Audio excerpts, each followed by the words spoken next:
Доброго дня всем! Сейчас передо мной лежит клавиатура Compaq. Такая необычная. Нашел ее, как обычно, на барахолке за некоторую денежку.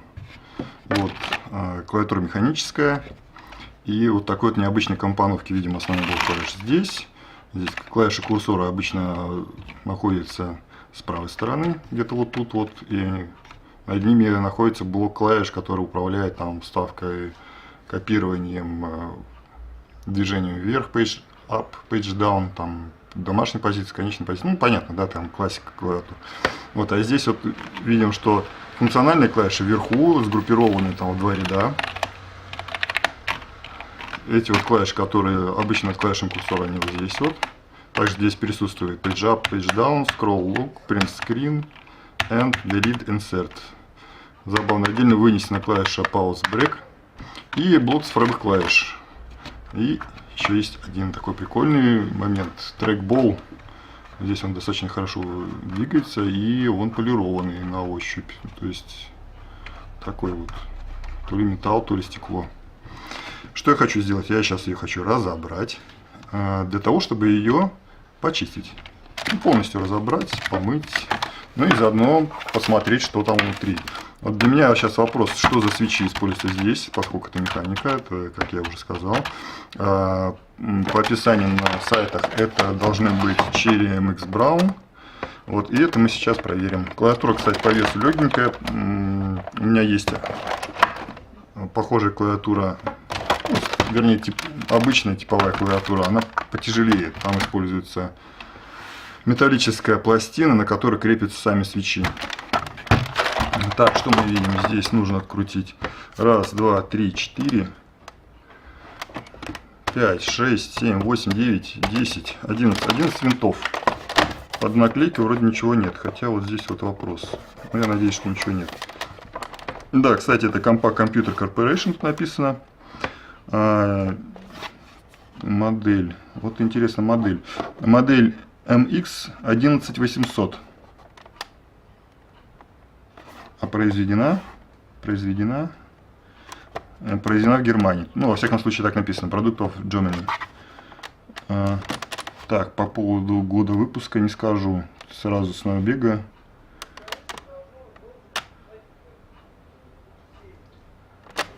Не знаю. Ладно, не суть. Приступаем к разборке. Самая любимая часть. Еще бы разобрать, не обратно собрать, не построить.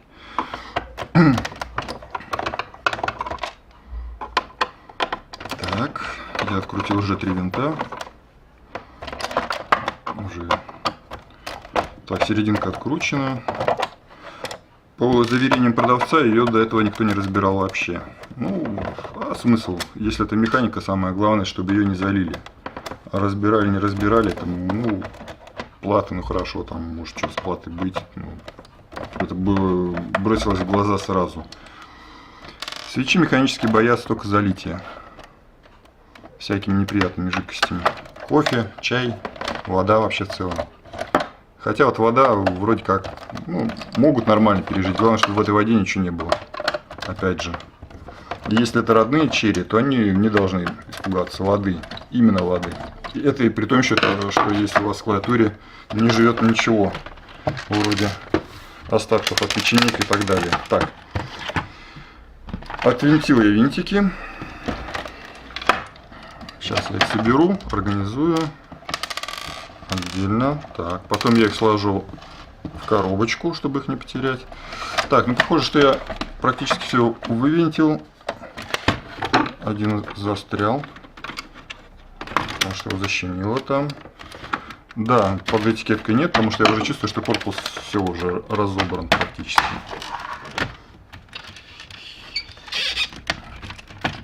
Так, что-то мешает. Значит, где-то еще один. Хотя вроде ничего больше нет. Под этими ножками ничего не прячется. Под ножками ничего не прячется. Возможно, эта штука крепится как-то отдельно.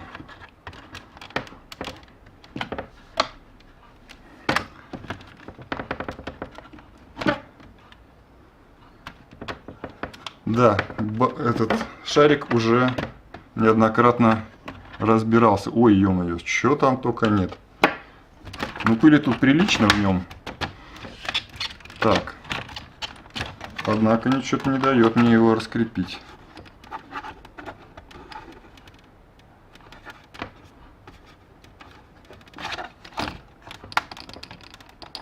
Что, неужели там где-то винт еще один прячется, а? Не хочу жахнуть. Да, вот этот блок, он отдельно крепится. Сейчас я с ним разберусь и продолжу видео. Итак, путем некоторых ухищрений и движений мне удалось все-таки разобрать эту штуку, и я понял, в чем был прикол. Прикол был вот в этом выступе. Он садится здесь на силах трения, то есть он прям так плотненько заходит. Ну вот, собственно, я фейсплейт, как говорится, снял здесь мордочку. Вот, видно, что кнопки тут как-то вот так вот работают. Место, где работает трекбол, ну, оно просто засалено, тут всего, столько всего просто лежит, ну это ужас. Вот, это все придется почистить очень хорошо. Итак, продолжаем. Да, видно, все это на одной плате сделано. Здесь, очевидно, это черри, но вопрос какие. Сейчас я сниму клавишу. Да, это Cherry MX Brown.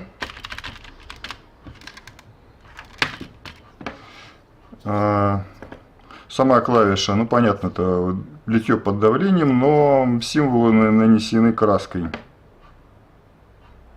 Ну или прожжены лазерным лучом. Сейчас тут должно быть, если вот лазер нанесено, да, это нанесено лазером, прожжен пластик. Да, ощущение определенное. То есть если бы краска, она бы достаточно лаковая такая была, а здесь вот прям видно, что что-то вроде гравировки. Так, что мы сделаем сейчас? Ага. Видно, здесь вот шилд подпаян, медный. Это нужно снять. Сейчас мы это сделаем. Всю электронику нужно будет тоже каким-то образом почистить. Так, готово. Да, трекбол видно, это отдельная платка. Она здесь раскрепляется. Написано Logitech. Это уже не первый раз, как я встречаю. Ну, вообще шикарно. Я даже не думал об этом. Не подозревал. Шикарно. Да, тут на плате написано Logitech. Класс. Это просто шикарно. Да, микропереключатели нормальные, живые. Проприетарный микроконтроллер, на котором тоже написано Logitech, но стоит эмблема фирмы Mouser.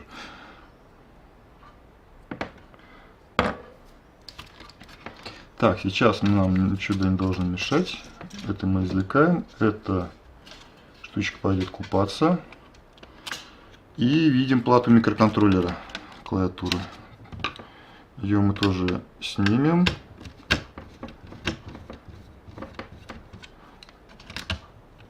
Винтик сюда.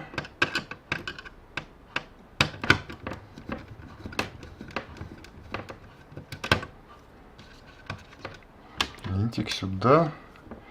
Это не защелки. Нет, это не защелки. Все, освободила всю электронику. Пластик пойдет мыться, купаться. Клавиши я тоже сниму все. Так, что у нас здесь? Здесь у нас тоже, это мотороловский микроконтроллер XC409410P. Так, ну по деталькам тут не так уж и много всего. Да, чтобы я тоже отдельно отчепурю его, чтобы тоже можно было помыть. Кстати, обращаю внимание, хвост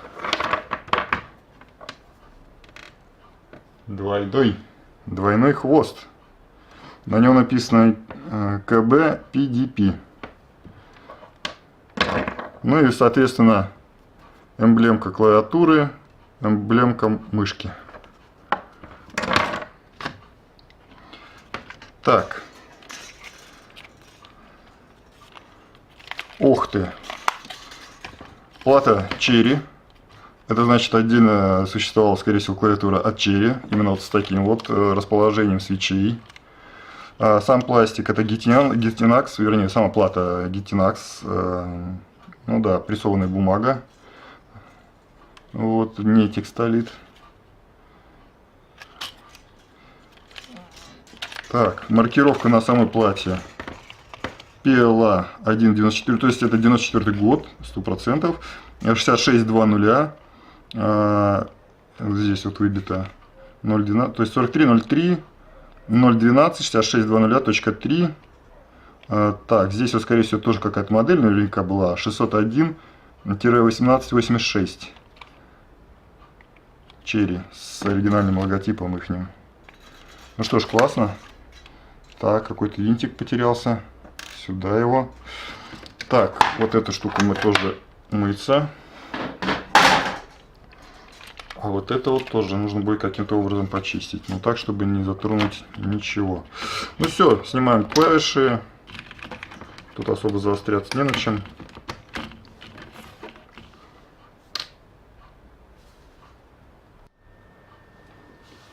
Итак, снял я все клавиши. Сейчас видим голую плату, как есть. Вот что бросается в глаза сразу необычного. Ни в одной дешевой механике вы не встретите такого образа выполненных стабилизаторов. Вот под клавишей Enter, видите, посадочные места, крестиком тоже. То есть клавиша сама вот здесь срабатывает, но вот этот стабилизатор сделан с скобой вот так. Здесь тоже. Это Backspace. Enter, плюс, пробел. Прям, ну нечего сказать, шикарно сделано. И под пробелом MX, не браун, как обычно, а это грей, серый MX. Я такие еще не встречал свечи. Ну, по тактильному, может быть, да, вот это помягче будет, чем вот этот, чем серый. Так, ну здесь, очевидно, провода.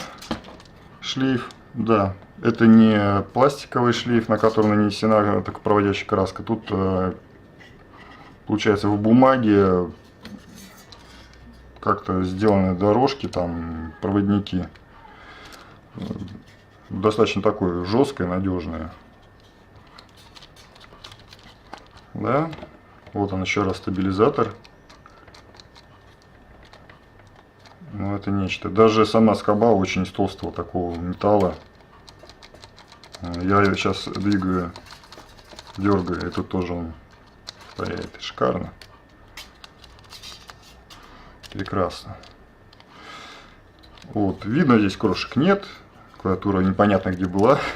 В офисе у кого-то бухгалтера, наверное, который не любил за компьютером есть. А может где-нибудь во врачебном кабинете, потому что с трекболом достаточно удобно елозить. Так, ну вот я ее в сторону. Сейчас я снял один из рядов клавиш, чтобы посмотреть. Вот так вот примерно они идут. Один Q и спецсимволы Alt. Не знаю, мне, наверное, не получится их как-то вот в линию выстроить. А вот так вот я сделаю.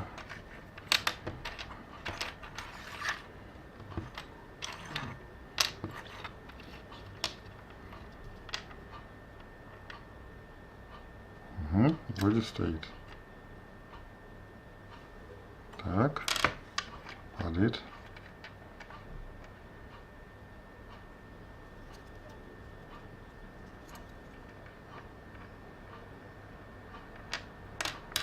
Ну не буду его, короче, устраивать. Вот такие дела. Все, пошел я мыть клавиши, и после чистки еще плат я его буду собирать обратно. Всем спасибо, приятного вечера.